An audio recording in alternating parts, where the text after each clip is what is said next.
생산부터 도매와 소매까지 유통 25년 차, 유통을 알면 돈이 보인다. 레어벌스입니다. 사업을 하다 보면요, 정말 이해가 안 가는 상황이 생겨요. 분명히 몇 달 전까지만 해도 잘 팔리던 상품이었는데 광고도 똑같이 하고 가격도 그대로고 리뷰도 오히려 더 많이 쌓였어요. 그런데 어느 순간부터 판매량이 점점 떨어지기 시작하죠. 이런 경우 대부분 어떻게들 하죠? 그쵸? 광고를 더 돌립니다. 가격도 낮춰보고요. 쿠폰도 더 붙입니다. 상세 페이지를 업그레이드를 해야 되나? 상패도 한번 바꿔보죠. 그런데도 안 살아나는 경우가 많아요. 왜 그럴까요? 이런 경우 판매를 내가 못해서가 아니라 해당 상품의 수명이 끝나가고 있는 경우가 많다라는 거예요. 오늘은요, 상품을 판매하면서 꼭 반드시 알아두면 충분히 득이 되는 상품 수명에 대해서 말씀을 드리고요. 영상 후반에는요, 그래서 현재 소싱하기 좋은 키워드를 추천을 드리도록 하겠습니다. 오늘 영상 꼭 반드시 집중해 주세요. PLC라고 혹시 들어보셨을까요? 프로덕트 라이프 사이클, 즉 제품 수명 주기를 말하는데요. 상품에도 사람처럼 수명이 있다는 거예요. 이걸 아셔야지만 단순하게 키워드 검색량으로만 수요를 힘들게 찾고 돈까지 써서 소싱을 했는데 안 팔리고 하는 문제점을 조금이나마 줄이실 수 있을 겁니다. 지루한 이론이 아니라 쉽게 말씀드릴 거니까 편하게 내가 판매하고 있거나 팔았었던 상품들이 있다면 대입을 해서 한번 생각해 보시면 좋을 것 같아요. 자, 상품은요, 처음 시장에 등장하는 시기가 있고요. 사람들이 찾기 시작하는 시기가 있고요. 엄청나게 많이 팔리는 시기가 있죠. 그런데 어느 순간부터 판매량이 줄어드는 시기도 있습니다. 이 PLC를요, 크게 보면요, 4단계로 구성이 되어 있어요. 도입기, 그리고 성장기가 있고요. 성장기를 거치면서 성숙기, 그리고 쇠퇴기. 이렇게 4단계로 나뉘어져요. 그렇다면 실무적으로 어떤 단계를 어떻게 이 장사에 반영해서 움직이면 좋을지 계속해서 말씀을 드리도록 하겠습니다. 저는 사업을 오래 하면서요, 이 부분을 정말 많이 경험했어요. 그리고 중요한 것은요, 상품마다 이 기간이 전부 다 다른 거예요. 어떤 상품은요, 몇 년 동안 가고요. 어떤 상품은요, 몇 달 만에 끝이 나요. 특히나 요즘처럼 온라인에서 상품 정보가 빠르게 퍼지는 이 시장에서는요, 이 사이클이 굉장히 빠르게 돌아가기도 합니다. 그렇다면 가장 돈을 벌기 좋은 구간이 언제일까요? 예를 들어 새로운 상품이 하나 등장했어요. 처음에는 사람들이 잘 몰라요. 검색량도 적고 판매량도 많지 않죠. 이 구간이 바로 도입기예요. 그런데 어느 순간 SNS 등에서 막 노출이 되면서 누군가 판매를 잘하기 시작해요. 검색량이 늘어나고요. 판매량도 올라가겠죠. 이때 성장기가 시작되는 거예요. 이때가 굉장히 중요합니다. 왜냐하면 아직 판매자는 많지 않은데 소비자는 아주 급속도로 빠르게 늘어나는 구간이기 때문이죠. 그러니까 상대적으로 마진도 좋고 판매량도 많이 나옵니다. 이번 여름 시즌에 지금 한창인 예를 들어드리면요, 쪼리삭스라고 아세요? 쪼리삭스라고 여름 시즌 시작 때부터 이미 시장에 등장은 했지만 여름 시즌 중반이 지나면서 SNS 등에 퍼지고 여름 시즌이 끝날 무렵 후반부에 이 쪼리삭스의 성장기가 시작이 되었어요. 성장기가 시작되면서 동시에 여름 시즌이 끝이 났죠. 아직 판매자는 많지 않은데 소비자는 빠르게 늘어나는 구간. 이 구간에서는요, 상대적으로 저희도 도매가로도 마진도 충분하게 좋게 받고 판매량도 잠시 급증했었습니다. 이러한 경우가 성장기의 시작이 되겠고요. 이렇게 상대적으로 마진도 좋고 판매량도 많이 나오게 되면요, 당연히 다른 판매자들이 계속해서 들어오기 시작하겠죠. 쿠팡의 판매자가 늘어나게 되고 스마트 스토어에도 똑같은 상품이 계속해서 올라오고 그러면서 상품은 성숙기로 들어갑니다. 이때도 상품은 여전히 많이 팔려요. 그런데 문제가 생기죠. 판매자가 해도 너무 많이 생겨요. 잘 팔리는데 돈이 안 남기 시작해요. 이 시기가 정말 중요하거든요. 보통 소싱의 경험이 많이 없는 사업자분들은요, 판매량만 봐요. 오로지 판매량만 봅니다. 검색 수만으로 판단을 해요. 데이터만으로. 아직도 많이 팔리는데요. 팔리죠. 맞죠? 시장에서 많이 팔리고 있을 수 있습니다. 그런데 사업자 입장에서는요, 이미 좋은 상품이 아닐 수 있다는 거예요. 오래 갈 수도 있지만, 이 영상을 보셨다면, 이 흐름 정도는 이제는 읽어봐야 되겠죠? 판매자가 급증하면서 가격 경쟁이 시작되고, 광고비가 올라가고, 쿠폰이 붙기 시작하고, 조금이라도 더 싸게 팔려고 경쟁들을 더 하죠. 그러면 어떻게 될까요? 매출은 나오는데, 마진은요?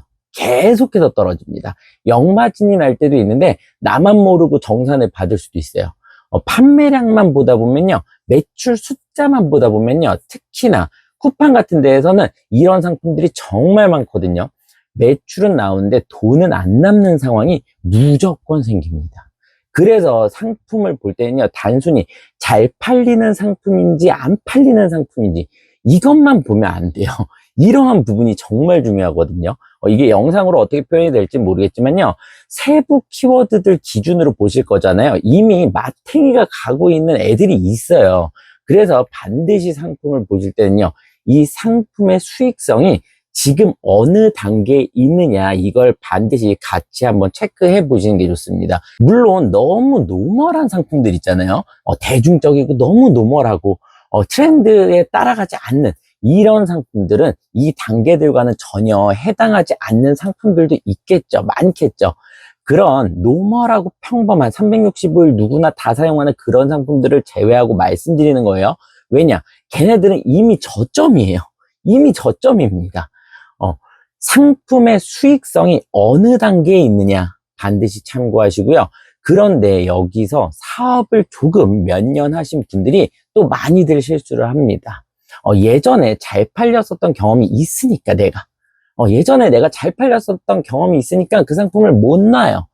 이 상품으로 작년에 월 2천만 원 팔았었는데, 이거 예전에 내가 하루에 50개씩 팔았었는데 하면서 못 놉니다. 그러면서 광고를 더 돌리고요. 리뷰까지 또 달아요. 그리고 재고가 떨어지면요, 발주를 합니다. 이게 제일 위험한 상황인 거죠. 상품은 과거에 잘 팔렸다는 것과 앞으로 잘 팔린다는 것은 전혀 다르거든요. 무조건 숫자를 봐야 돼요. 판매량이 계속 떨어지고 있는지, 광고의 효율은 떨어지고 있는지, 경쟁 업체가 늘어나고 있는지, 판매 가격이 계속해서 내려가고 있는지, 그리고 무엇보다 한 개를 팔았을 때 실제로 나한테 얼마가 남고 있는지, 그쵸? 그리고 상품이 쇠퇴기를 맞았을 때 다음 상품을 준비하면 이미 늦는 겁니다. 잘 팔리고 있을 때 무조건, 이건 진짜 중요해요. 무조건 내가 내 상품이 잘 팔리고 있을 때 다음 상품을 동시에 준비해야 됩니다. 처음 사업을 할 때는요, 잘 팔리는 상품이 하나가 나면 너무 좋아요. 너무 좋습니다. 그래서 어떻게 해요? 그 상품만 봐요. 발주량 늘리고요, 광고도 더 해보고요, 매출을 키웁니다. 물론 해야죠. 그런데 이때 동시에 뭘 해야 되죠? 다음 상품을 바로 봐야 됩니다. 현재 상품이 성장기인지 성숙기에 들어갔는지, 경쟁자가 얼마나 들어오고 있는지를 체크하면서 다음 상품을 준비해야 한다는 거예요. 그래야 하나의 상품이 쇠퇴기로 갈 때 다음 상품이 올라옵니다. 여기서 팁을 하나 드리자면요, SNS나 맘카페 등 유튜브 프로그램들 많이 보시잖아요.